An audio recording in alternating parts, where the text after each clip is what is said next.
கர்த்தருடைய நாமம் மகிமைப்படுவதாக. இந்த நாளிலும் இந்த இடத்திலிருந்து இந்த வீடியோ மூலமாக உங்களை சந்திப்பதில் நான் மகிழ்ச்சி அடைகிறேன். கர்த்தர் இந்த நாளிலும் நமக்கு ஒரு வாக்குத்தத்தத்தை கொடுத்திருக்கிறார். அந்த வாக்குத்தத்தத்தை நாம் தியானிப்போம். ஆண்டவர் நம்மை ஆசீர்வதிப்பாராக. நாம் தியானிக்க போகிறதான வசனம் மீகா எழுதின தீர்க்க தரிசன புஸ்தகம் 2ஆம் அதிகாரம் 13ஆம் வசனத்தை நான் வாசிக்கிறேன். தடைகளை நீக்கி போடுகிறவர் அவர்களுக்கு முன்பாக நடந்து போகிறார். அவர்கள் தடைகளை நீக்கி வாசலால் உட்பிரவேசித்து கடந்து போவார். அவர்கள் ராஜா அவர்களுக்கு முன்பாக போவார். கர்த்தர் அவர்கள் முன்னணியில் நடந்து போவார். கர்த்தருடைய நாமத்துக்கு மகிமை உண்டாவதாக. இந்த வசனத்தின் மூலமாக ஆண்டவர் நமக்கு சொல்ல வருகிற காரியம் என்னவென்றால், ஆண்டவர் நம்முடைய வாழ்க்கையிலே காணப்படுகிற எல்லா தடைகளை எல்லாம் நீக்கி போடுகிறவராக இருக்கிறார். ஓ சுதரம், எல்லா தடைகளை நீக்குவேன் என்று ஆண்டவர் இந்த வசனத்திலே நமக்கு வாக்கு கொடுக்கிறார். நம்முடைய வாழ்க்கையில பல தடைகள் இருக்கலாம். நாம் ஒரு ஆசீர்வாதத்தை பெற்றுக்கொள்ள முடியாதபடி, நம்முடைய வாழ்க்கையில முன்னேற முடியாதபடி பல தடைகள் காணப்படலாம். இஸ்ரவேல் ஜனங்களுடைய வாழ்க்கையிலே ஆண்டவர் வாக்கு பண்ணின கானான் தேசத்தை அடைய முடியாதபடி பல தடைகள் அந்த ஜனங்களுடைய வாழ்க்கையில இருந்தது. ஓ ஸ்தோத்திரம், யோர்தான் ஒரு தடையாக இருந்தது, செங்கடல் ஒரு தடையாக இருந்தது, எரிகா கோட்டை ஒரு தடையாக இருந்தது. எத்தனையோ ராஜாக்கள் தடையாக எழுப்பி விரோதமாக எழுப்பி வந்தாலும் எல்லா தடைகள் எல்லாம் கர்த்தர் நீக்கி அந்த ஜனங்களை ஆண்டவர் வாக்கு பண்ணின அந்த கானான் தேசத்துக்குள்ளாக பிரவேசிக்க ஆண்டவர் உதவி செய்தார் என்றால், இன்றைக்கும் நம்முடைய வாழ்க்கையிலே ஆசீர்வாதங்களை பெற்றுக்கொள்ள முடியாதபடி என்னென்ன தடைகள் இருக்கிறதோ எல்லா தடைகளை எல்லாம் ஆண்டவர் நீக்கி போட வல்லமையுள்ளவராக இருக்கிறார். இந்த வசனத்திலே நாம் பார்க்கும் பொழுது தடைகளை நீக்கி போடுகிறவர் என்று சொல்லப்பட்டிருக்கிறது. நம்முடைய வாழ்க்கையில தடைகள் நீங்க வேண்டும் என்றால் அந்த தடைகளை ஆண்டவரால் மாத்திரமே நீக்க முடியும். ஏனென்றால் அவர் தடைகளை எல்லாம் நீக்கி போடுகிறவர். அவர் நம்முடைய வாழ்க்கையில் இருக்கிற தடைகளை நீக்க வேண்டும் என்றால் அவர் நமக்கு முன்பாக நடந்து போக வேண்டும். அவர் நமக்கு முன்பாக செல்ல வேண்டும். தடைகளை நீக்கி போடுகிறவர் அவர்களுக்கு முன்பாக நடந்து போகிறார். இயேசு நமக்கு முன்பாக நடந்து போகும் பொழுதுதான் நம்முடைய வாழ்க்கையில இருக்கிற தடைகளை எல்லாம் அவர் நீக்குவார். ஸ்தோத்திரம். இயேசு இல்லாமல் தடைகளை எல்லாம் நீக்கவே முடியாது. ஆமென். ஸ்தோத்திரம். இன்றைக்கும் உங்க வாழ்க்கையில ஆண்டவருக்கு இடம் கொடுங்கள். அவர் எல்லா தடைகளை எல்லாம் நீக்கி போடுகிறவராக இருக்கிறார். அவர் தடைகளை நீக்கி வாசலால் உட்பிரவேசித்து கடந்து போவார்கள் என்று சொல்லப்பட்டிருக்கிறது. அப்ப கவனிங்க, தடைகள் எங்கே இருக்கிறது என்று பார்க்கும் பொழுது வாசல்ல தடைகள் இருக்கிறது. வாசல்ல எப்படி தடை இருக்கும்? அந்த வாசல் அடைக்கப்பட்டிருக்கும், கதவுகள் பூட்டப்பட்டிருக்கும். ஆமென் சுதரம். தாழ்பால்கள் போடப்பட்டிருக்கும். அதுதான் அந்த வாசல் வழியாய் பிரவேசிக்க முடியாமல் அந்த கதவுகள் பூட்டப்பட்டிருப்பதுதான் தடையாக இருக்கும். ஆனால் ஆண்டவர் அவர் அந்த வாசல் வழியாய் போய் எல்லா கதவுகளை எல்லாம் திறந்து, ஆமென், தாழ்பால்கள் எல்லாம் முறித்து அந்த வாசல் வழியாய் நம்ம பிரவேசிப்பதற்கு இருக்கிற எல்லா தடைகள் எல்லாம் ஆண்டவர் நீக்கி போடுகிறவராக இருக்கிறார். அவரால் நீக்க முடியாத தடை என்று எதுவுமே கிடையாது. ஸ்தோத்திரம். இன்றைக்கு ஒரு சிலர் பாத்தீங்கன்னா ஒரு காரியம் செய்யும் பொழுது தடைகள் இருக்கும் என்றால் அந்த காரியத்தை செய்ய மாட்டார்கள். நான் பார்த்திருக்கிறேன். சிலர் எங்கேயாவது போகும்பொழுது கீழே விழுந்து விட்டால் இது தடையாக இருக்கிறது என்று அங்கே போக மாட்டார்கள். பூனை குறுக்க வந்தா அது அபசுகுணம் என்று சொல்லி அவர்கள் போக மாட்டார்கள். ஆனால் ஒரு கர்த்தருடைய பிள்ளை நம்ம அப்படி இருக்கக்கூடாது. தடைகள் வந்தாலும் அந்த தடைகளை எல்லாம் தாண்டி நம்ம செல்ல வேண்டும். தடைகள் எல்லாம் நம்ம நீக்கி நம்ம முன்னேறி செல்ல வேண்டும். ஏனென்றால் நம்முடைய ஆண்டவர் தடைகளை எல்லாம் நீக்கி போடுகிற தேவனாக இருக்கிறார். அவர் நம்முடைய வாழ்க்கையில காணப்படுகிற எல்லா தடைகளை எல்லாம் நீக்கி போட வல்லமில்லவராக இருக்கிறார். தடைகள் எல்லாம் நம்முடைய வாழ்க்கையில மாற வேண்டும் என்றால் இயேசு வர வேண்டும். இயேசு வர வேண்டும். அவர்தான் தடைகளை நீக்கி போட முடியும். இயேசு நம்முடைய வாழ்க்கையில தடைகளை நீக்க வேண்டும் என்றால் நாம் செய்ய வேண்டிய காரியங்கள் என்ன? யாத்திராகமம் புஸ்தகம் 20ஆம் அதிகாரம், ஆமென் சுதரம், 24ஆம் வசனத்தை நான் வாசிக்கிறேன். யாத்திராகமம் புஸ்தகம் 20ஆம் அதிகாரம் 24ஆம் வசனத்தை நாம் வாசிக்கும் பொழுது அங்கே சொல்லப்பட்டிருக்கிறது, நான் என் நாமத்தை பிரஸ்தாபப்படுத்தும் எந்த ஸ்தானத்திலும் உன்னிடத்தில் உன்னை ஆசீர்வதிப்பேன் என்று கர்த்தர் சொல்லுகிறார். என் நாமத்தை பிரஸ்தாபப்படுத்தும் எந்த ஸ்தானத்திலும் நான் என்று ஆண்டவர் சொல்லுகிறார். ஸ்தோத்திரம். அப்ப நம்முடைய வாழ்க்கையில தடைகள் இருக்கிறது. அந்த தடைகள் நீங்க வேண்டும் என்றால் ஆண்டவர் வர வேண்டும். அந்த தடைகள் மத்தியிலே ஆண்டவர் வர வேண்டும். ஆண்டவர் வர வேண்டும் என்றால் நாம் அவருடைய நாமத்தை பிரஸ்தாபப்படுத்த வேண்டும். நாம் அவரை துதிக்க வேண்டும். ஆமென் ஸ்தோத்திரம். நாம் துதிக்க தடைகள் எல்லாம் மாறும். ஏன் தடைகள் மாறுகிறது? அங்கே தேவனாகிய கர்த்தர் இறங்கி வருகிறார். அவர் தடைகளை எல்லாம் நீக்கி போடுகிறவராக இருக்கிறார். எனவே ஸ்தோத்திரம், உங்க வாழ்க்கையில கர்த்தருடைய நாமத்தை நீங்கள் பிரஸ்தாபமாக்குங்கள். ஆமென். கர்த்தரை நீங்கள் உயர்த்துங்கள். ஆண்டவரை நீங்க துதிங்கள். ஸ்தோத்திரம். ஆண்டவரை துதிக்க துதிக்க ஆண்டவர் அங்கே இறங்கி வருவார். ஹல்லேலூயா. நம்முடைய தேவாதி தேவன் இறங்கி வருவார். எந்த இடத்துல இருந்து நீங்கள் துதித்தாலும், எவ்வளவு பெரிய தடைகள் உங்க வாழ்க்கையில இருந்தாலும், அந்த தடைகள் இருக்கிற இடத்துல, அந்த தடைகளின் மத்தியில தேவனுடைய பிள்ளைகளை நீங்கள் துதிக்கும் பொழுது அங்கே நம்முடைய தேவன் இறங்கி வந்து அவர் நமக்கு விடுதலையை கொடுக்கிறவராக இருக்கிறார். ஓ ஸ்தோத்திரம். வேதத்திலே நாம் பார்க்கும் பொழுது ஆமென் ஸ்தோத்திரம், இஸ்ரவேல் ஜனங்கள் அவர்கள் எரிகோ கோட்டையை அவர்களுக்கு முன்பாக இருந்தது.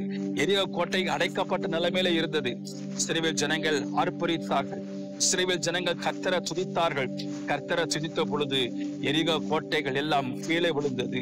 அலங்கம் எல்லாம் கீழே விழுந்தது என்று சொல்லப்பட்டிருக்கிறது. இன்றைக்கு உங்க வாழ்க்கையில கர்த்தரை நீங்க துதிக்கும் பொழுது ஆண்டவர் அங்கே இறங்கி வருவார். ஸ்தோத்திரம்.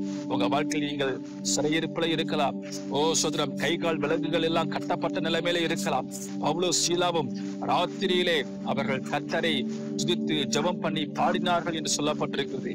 அவருடைய கைகளும் கால்களும் விலங்குகளால் மாற்றப்பட்டிருந்தது. ஓ ஸ்தோத்திரம். சிறைச்சாலைக்குள்ளாக இருந்தார்கள். ஆனாலும் அந்த இடத்துல அவர்கள் கர்த்தரை பாடி துதித்த பொழுது அங்கே தேவன் இறங்கி வந்தார். அவருடைய கட்டுகள் எல்லாம் மறுக்கப்பட்டது. அவருடைய விலங்குகள் எல்லாம் முறித்து போடப்பட்டது. சிறைச்சாலை கதவுகள் எல்லாம் திறக்கப்பட்டது.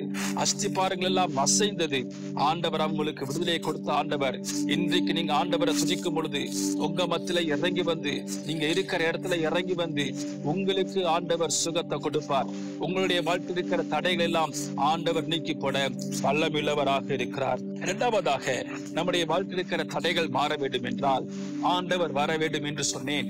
ஆண்டவர் எப்படி வருவார் என்று பார்க்கும் பொழுது ஆமென், நம்முடைய ஆண்டவர் வார்த்தையாக இருக்கிறார். அதான் யோவான் எழுதின சுவிசேஷம் நமக்கு தெரிந்த வேத பகுதிதான்.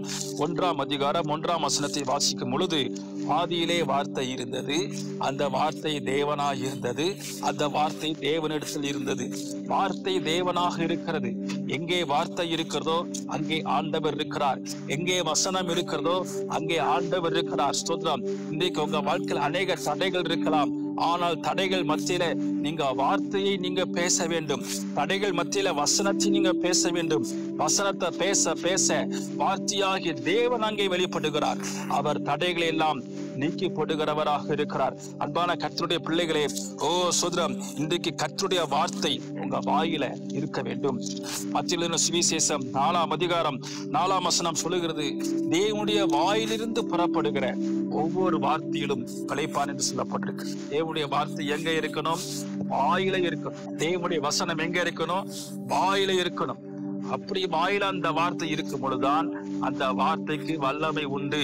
அந்த வார்த்தை கிரியை செய்யக்கூடியதாக இருக்கிறது. இன்னைக்கு அநேகர் பைபிள்ல இருக்கிற இந்த வேதத்தை வைத்துக் கொண்டு இந்த வேதத்தை வாசிக்காம, இந்த வேதத்தில் இருக்கிற வார்த்தைகளை வாயில சொல்லாம, வசனத்தை அறிக்கை பண்ணாம, ஓ சுதரம், இந்த வேதாகமத்தை மாத்திரம் வைத்துக் கொண்டால் ஒரு பிரயோஜனம் கிடையாது. ஆமென் சுதரம். எனக்கு ஒருவர் அவர் சொன்னார், அவர் என்ன சொன்னார் என்றால், எனக்கு இரவு நேரத்துல பிசாசு வந்து என் நெஞ்சில உட்காந்து என்னை அமுக்குறான் என்று சொன்னார். அப்ப அவர் சொன்னாராம், பிசாசு நெஞ்சில உட்காந்து அமுக்குறான், நெஞ்சில உன் பைபிளை வச்சுக்கோ, பிசாசு அமுக்க மாட்டான் அப்படின்னா. அதே போல அவர் நெஞ்சில பைபிளை வச்சா அன்னைக்கு வயிற்றுல உட்காந்து அமுக்கிருக்கான்.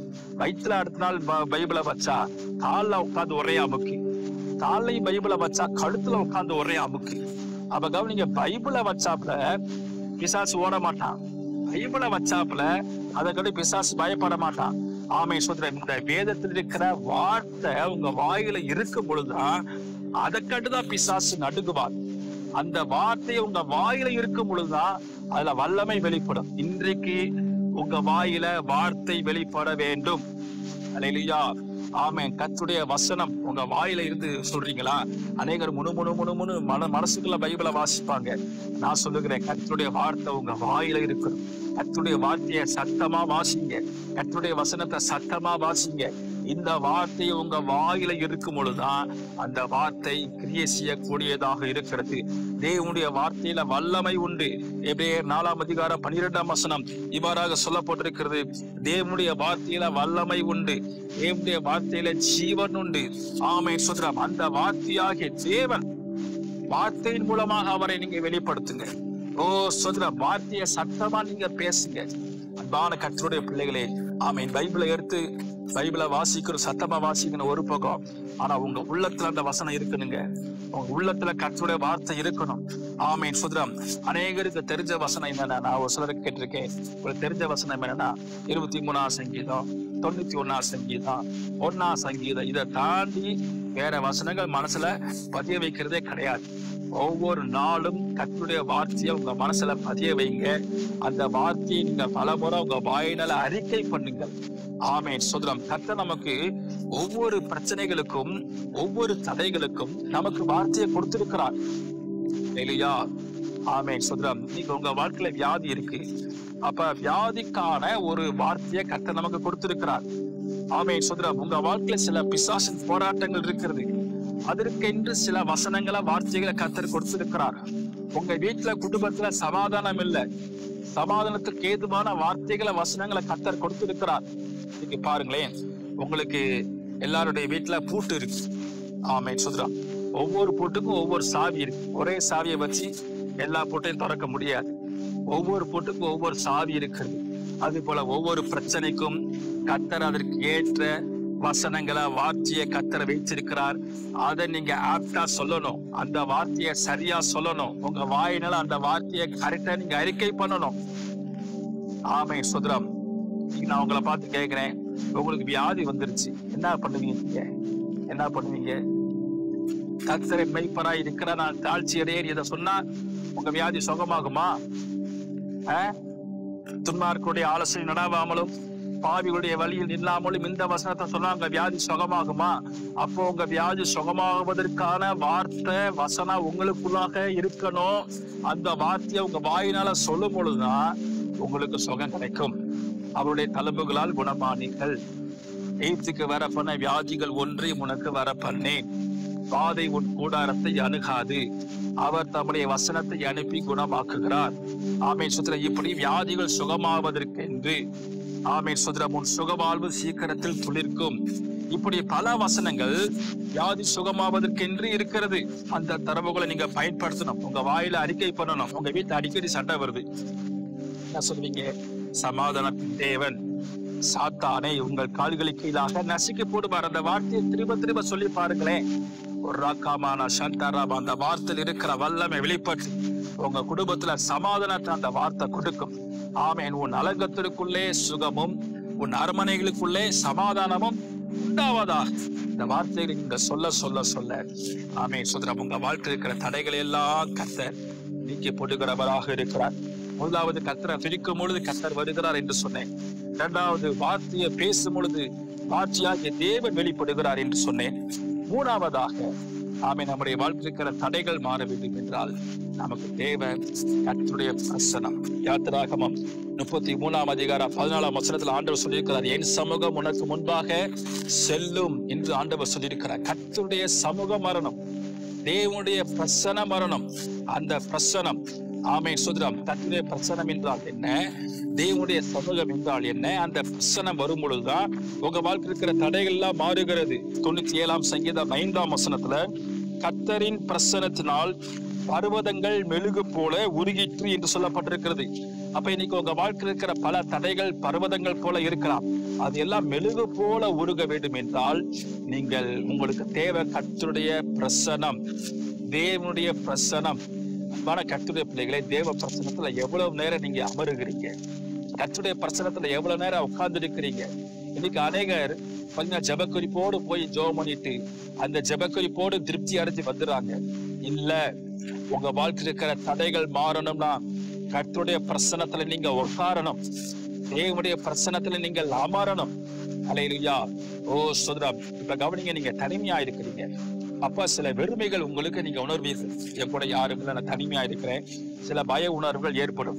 ஆனா உங்க கூட ஒருத்தர் இருக்கிறாருன்னா உங்களுக்கு பயம் அந்த எண்ணம் இருக்காது. ஆமேன் சுதரம். உங்க கூட ஒருத்தர் இருக்கிறார் என்ற எண்ணம் உங்களுக்கு இருந்துகிட்டு இருக்கும். ஒருவேளை உங்க கூட இருக்கிறவர் உங்களுக்கு ரொம்ப பிடிச்சமானவர், உங்களை ரொம்ப நேசிக்கிறவர்னா அவருக்கு கூட இருப்பதனால உங்களுக்கு ஒரு சந்தோஷம் இருக்கும். ஆமேன். ஒரு இனம் புரியாத ஒரு இன்பம் இருக்கும். கவனிங்களேன், இந்த சந்தோஷம், இந்த இனம் புரியாத ஒரு இன்பம், என் கூட ஒருத்தர் இருக்கிறாரு, அவர் என் மேல பிரியமா இருக்கிறார், இந்த எண்ணம் இருக்கு பாத்தீங்களா? ஆமேன் சுதரம். இந்த எண்ணங்கள், இந்த சிந்தைகள் தான் கர்த்தருடைய பிரசன்னம். இந்த பிரசனத்துல இந்த சிந்தையில ஒருவர் இருக்கும் பொழுது அவரால் எப்பொழுது சந்தோஷமாக இருக்க முடியும். அவர் வாழ்க்கையில பிரச்சனைகள் பெருசா இருக்காது. அவர் உள்ளம் கலிகுறும், அவர் உள்ள சந்தோஷமாக இருக்கும். இதுதான் தேவனுடைய பிரசனம். இந்த பிரசனத்தை நீங்க உணர்றீங்களா? ஏன் தனிமையா இருக்கும் பொழுது உங்களுக்கு ஏன் பயம் வருது? ஏன் வெறுமையை உணர்றீங்க? ஏன் தனிமையை உணர்றீங்க? உங்க கூட கர்த்தர் இருக்கிறார் அல்லவா? அவர் உங்க வலது கரத்தை பிடித்திருக்கிறார் அல்லவா? அதை ஏன் நீங்க விசுவாசிக்கிற? அதை ஏன் நம்பல? அந்த ஏன் கர்த்தருடைய பிரசனத்தை நீங்க உணரவில்லை? அந்த பிரசனத்தை அனுபவித்து பாருங்க. அந்த பிரசனத்துல உட்கார்ந்து பாருங்க. ஆண்டவர் உங்க கூட பேசுவார். அந்த பிரசனத்துல அமர்ந்து இருக்கும் பொழுது கர்த்தருடைய மெல்லிய சத்தத்தை கேட்பீங்க. ஆண்டவர் பேசுவார். அப்ப நீங்களும் பேசுங்க. நீங்களும் பேச, ஆண்டவர் பேச. ஆஹா, அந்த பிரசனம், ஆமை சொல்ற அந்த மகிமை அளவிட முடியாது. அந்த பிரசனத்துல உங்க வாழ்க்கை இருக்கிற தடைகள்லாம் மெழுகு போல உருகி போகும். ஆமே சொல்ற மெழுகு பாத்தீங்கன்னா கொஞ்சம் தூரமா உருகி அப்படியே ஒண்ணுமில்லாம போவது போல உங்க வாழ்க்கை இருக்கிற எவ்வளவு பெரிய பர்வதமாக தடையாக இருந்தாலும் அவைகள் எல்லாம் மெழுகு போல உருகி போகும் கர்த்தருடைய பிரசனத்தினாலே. ஹல்லேலூயா. எனவே அந்த கர்த்தருடைய பிரசனத்தை வாஞ்சியுங்கள். கர்த்தர் உங்களை ஆசீர்வதிப்பாராக. ஆமென். சுத்ரம். நான்காவதாக ஒரு காரியத்தை சொல்லி நம்ம கொஞ்ச நேரம் ஜெபிக்க போகிறோம். ஆமென். சுத்ரம். வேதம் சொல்லுகிறது 2 கொரிந்தியர் 3ஆம் அதிகாரம் 17ஆம் வசனத்துல கர்த்தருடைய ஆவி எங்கேயோ அங்கே விடுதலை உண்டு. ஆமென். நம்முடைய வாழ்க்கைக்கிற தடைகள் மாற வேண்டும் என்றால் ஆமென். சுத்ரம். கர்த்தருடைய ஆவியானவர் அவர் வர வேண்டும். ஆமே. நம்முடைய தேவனாகிய கர்த்தர் ஆவியாக இருக்கிறார். பரிசுத்த ஆவியை நீங்கள் வாஞ்சிக்கிறோம். பரிசுத்த ஆவி மேல தாகமாய் இருக்கிறோம். பரிசுத்த ஆவியில நிரம்பி நீங்கள் காணப்பட வேண்டும். ஆவியானவரை நீங்கள் வரவேற்க வேண்டும். ஆமீன். ஆவியானவருக்கு நீங்கள் இடம் கொடுக்க வேண்டும். ஆவியினுடைய அக்னிக்கு நீங்க இடம் கொடுக்க வேண்டும். அப்படி கர்த்தருடைய ஆவியானவர் அவர் வரும் பொழுது அங்கே உங்கள் வாழ்க்கையில ஒரு விடுதலையை என்ன செய்ய முடியும்? பார்க்க முடியும். இதை கேட்கிற உங்களுடைய வாழ்க்கையில் நான் தீர்க்க தரிசனமாக பேசுகிறேன். ஆமீன். உங்களுக்கும் விடுதலை, உங்களால அநேகருக்கும் விடுதலை. உங்களுடைய தடைகள் மாறும். நீங்க போகிற இடத்துல இருக்கிற எல்லா தடைகள்லாம் கர்த்தர் உங்களை கொண்டு மாற்றுகிறவராக இருக்கிறார். அந்த பரிசுத்த ஆவியை நீங்கள் பெற்றுக்கொள்ளுங்கள். ஓ சுத்ராம், இந்த நிகழ்ச்சியை, இந்த ஆமீன் வீடியோவை பார்க்கிற நீங்கள் ஒருவேளை பரிசுத்த ஆவியை பெறவில்லை என்றால் இந்த நாள் முதல் பரிசுத்த ஆவிக்காக நீங்கள் தாகத்தோடு ஜெபியுங்கள். பரிசுத்த ஆவியை பெற்ற கர்த்தருடைய பிள்ளைகள் ஒவ்வொரு நாளும் புதிய அபிஷேகத்தை பெற்றுக்கொள்ளுங்க. ஒவ்வொரு நாளும் புதிய ஆவியை நீங்கள் பெற்றுக்கொள்ளுங்கள். அந்த ஆவியில களி கூறுங்கள். அந்த பரிசுத்த ஆவியில நீங்கள் நிரம்புங்கள். ஒவ்வொரு நாளும் உங்க வாழ்க்கையில நீங்கள் விடுதலையை நீங்கள் உணர்வீர்கள். விடுதலையை நீங்கள் அனுபவிப்பீர்கள். தடைகள் ஒன்றுமே உங்க வாழ்க்கையில் இல்லாதபடிக்கு எல்லா தடைகள்லாம் கர்த்தர் அவர் நீக்கி போடுகிறவராக இருக்கிறார். நாம் எல்லா கண்களை மூடி நாம் ஜெபிப்போமா? ஆமேன். இன்றைக்கு கர்த்தர் உங்களோடு நேரடியாக பேசியிருக்கிறார். மகளே, உன் வாழ்க்கையில் அநேக தடைகள் இருக்கிறது. நீ தடைகளோட வாழ்ந்து கொண்டிருக்கிறாய். நீ தடைகளோடு நீ குடும்பத்தை நடத்தி கொண்டிருக்கிறாய். ஆமேன். ஆனால் நான் தடைகளை நீக்கி போடுகிற தேவன் அல்லவா? ஆமேன். சுத்திரம். இந்த நாள் முதல் உங்க வாழ்க்கையில தடைகள் மாற வேண்டும். முதலாவது கர்த்தரை துதிக்க ஆரம்பிங்க பார்க்கலாம். நல்ல ஆண்டவரை சோதரம் பண்ணுங்க. நல்ல இந்த வார்த்தையை கேட்கிற, இந்த செய்தியை கேட்கிற நீங்க எல்லாரும் கர்த்தரை துதிக்க ஆரம்பிங்க. துதிக்கிறவங்களுடைய பிள்ளைகள் வாழ்க்கையில் இருக்கிற எல்லா தடைகளெல்லாம் மாறுவதாக. இஸ்ரவேல் ஜனங்கள் ஆர்ப்பரிக்கையில் அலங்கம் இடிந்து விழுந்தது உண்மை என்றால் இதோ உம்முடைய பிள்ளைகள் துதிக்கிற இந்த நேரத்துல, உம்மை ஸ்தோத்திரிக்கிற இந்த நேரத்துல எல்லா தடைகளா மாறட்டும். நீங்க அற்புதங்களை செய்யும்படியாக நாங்கள் ஜெபிக்கிறோம் ஆண்டவரே. கர்த்தருடைய வசனம், கர்த்தருடைய வார்த்தை உம்முடைய பிள்ளைகள் வாயில வெளிப்படுவதாக. வசனங்கள் ஆண்டவரே வாயிலிருந்து வரட்டும் ஆண்டவரே. ஆமீன். வசனத்தை வார்த்தையை பேச முடியாதபடி இருக்கிற தடைகள்லாம் மாறி ஆமே ரீகா தானாமா நப்தலி விடுதலை பெற்ற பெண்மான் இன்பமான வசனங்களை வசனிப்பான். ஹல்லேலூயா. அந்த வசனங்களை வசனிக்க உடைய பிள்ளைகளுக்கு அனுக்கிரகம் செய்வீராக. கர்த்தருடைய பிரசன்னத்துல எப்பொழுது கலிகூற, ஆவியில எப்பொழுது நிரம்பி இருக்க உடைய பிள்ளைகளுக்கு அனுக்கிரகம் செய்வீராக. இந்த செய்தியை கேட்ட உடைய பிள்ளைகள் ஒவ்வொருவரையும் ஆசீர்வதியும் உங்க நாமத்தை மகிமைப்படுத்தும். இயேசுவின் நாமத்தில் ஜெபிக்கிறோம் நல்ல பிதாவே. ஆமென். ஆமென். கர்த்தர் உங்களை ஆசீர்வதிப்பாராக. ஆமென். உங்க வாழ்க்கையில நீங்க பெரிய விடுதலை நீங்க உணர்ந்திருக்கிறீங்க. தொடர்ந்து எங்களோடு தொடர்பு கொள்ளுங்கள். ஆண்டவர் உங்களை ஆசீர்வதிப்பார். God bless you. நன்றி.